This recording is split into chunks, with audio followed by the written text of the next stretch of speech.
kay Lord ay magpapasalamat ko na nakilala ko ang ministry na ito. Amen! Malapakan natin si Lord.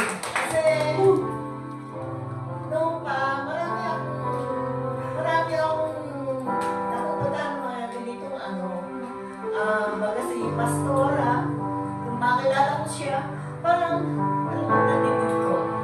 Amen! Kasi, hindi ko alam nandito yan Kasi marami kami mag-asawa, dalawa lang kami namumuhay, na wala kami hanap buhay. Hindi ko alam kung bakit kami nabubuhay.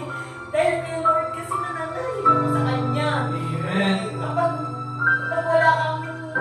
wala na kami budget, sabi ko, Lord, alam ko po, hindi mo kami pababayaan. Kasi, nandiyan ka sa aming tabi.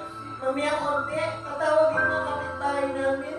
Binibigyan kami ng mga pagkain, ganyan. Amen! Kaya sabi ko, kay buti mo, Panginoon. Sabi ko gano'n sa Kanya. Kaya, itong ministry na to, nung nakilala ko, ngayon lang uli ako pumasok sa ministry. Kasi, talagang panahon na nasa Pacora ko, hindi, wala naman ako makaano doon.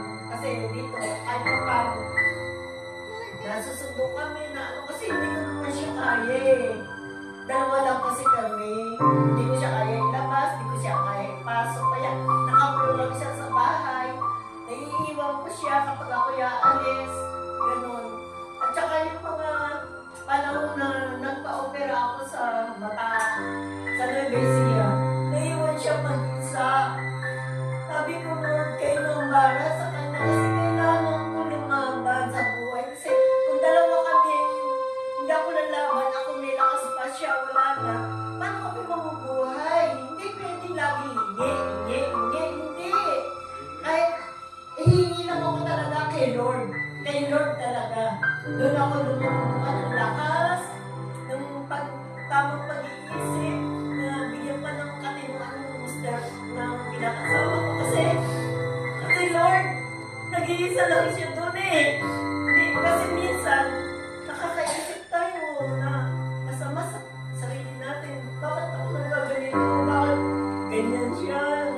Alam niyo, ang isipan ko lagi na sa kanya. Kasi laging, gabi, oras, pinag-pray ko yung siya para lang, may makasama siya o makayanay niya.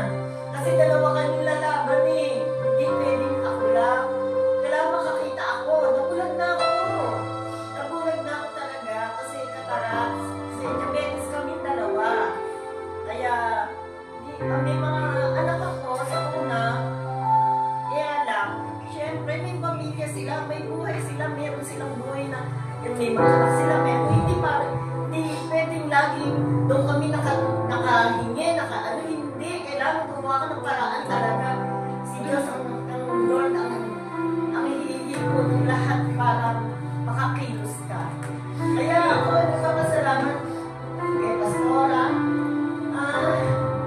Nakilala ko kayo ang ministry na ito. Amen! Malapakan natin si Lord. Kaya pag nakikita ko sila, nagpupunta sa amin, ang saya-saya ko. Amen! Kaya ang mga ko, kailangan maging malakas, matatag, at manalig tayo sa ilakas. Amen! Malapakan natin si Lord na malakas na malakas.